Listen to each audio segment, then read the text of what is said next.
If you are wondering how to upgrade your home from your current home, maybe it's your starter home, to your next dream home, then this video might be for you. Hi, I'm Katie Garner with Keller Williams in Central Virginia, and I am here today to help walk you through the process on how to upgrade from your current home. So there are several ways to go about doing this, but the two primary ways is to either sell your current home or to rent out your current home. Now, there are a lot of questions that pop up with that because how do you upgrade from your current home and transition into the new home without having to rent in the meantime or without making it a really complicated process? So I'm here to break it down for you. Now, the most common way to do this is to actually sell your home first.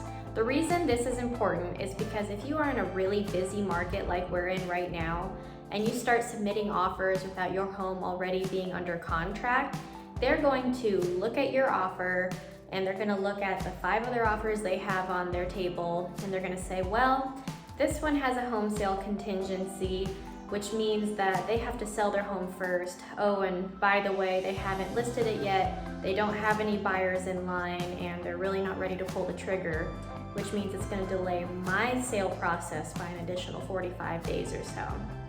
So it's really important to start by listing your home first. You just really stand a strong chance of not securing your next home without doing that. Now, how do you go about selling your home before moving on to the new home?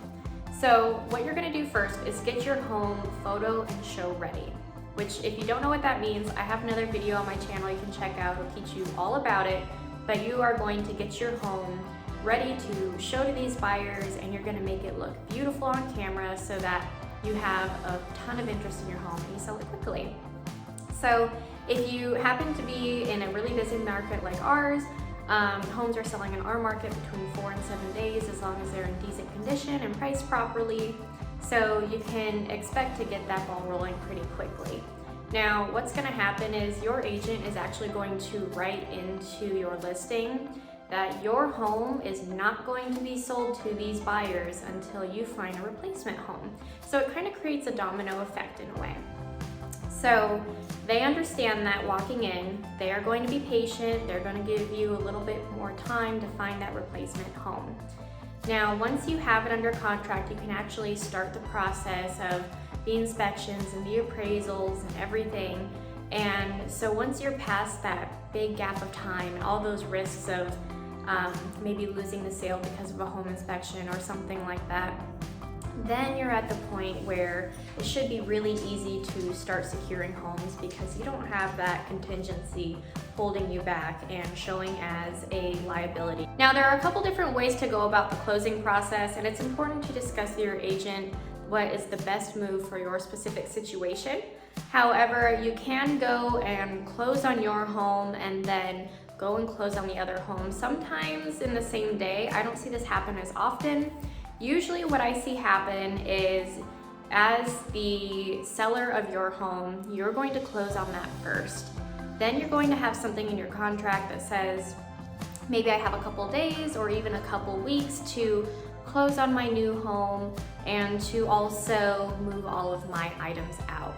At that point, during that couple day or couple week process, you're going to close on your brand new home, and it should be an easy transition from point A to point B. Another way to go about doing this, especially if the home is vacant or if the sellers have moved out a little early, is to negotiate a pre-occupancy agreement. So this would be if you go to the sellers of your replacement home and you ask them to move in a little early.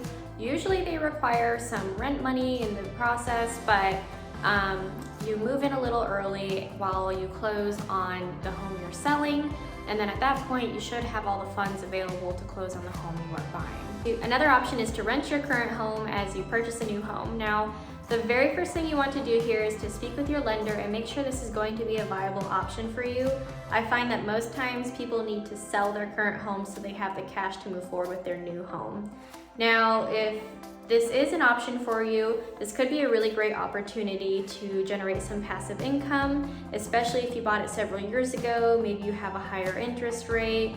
If you end up refinancing, that could be some really great cash flow. Now, what I recommend to most new landlords, if they're gonna go this route, is to have a conversation with the property manager first and make sure you are number one, up for the workload in case you're trying to manage it yourself, or number two, have a conversation and see if the numbers make sense to hire a manager.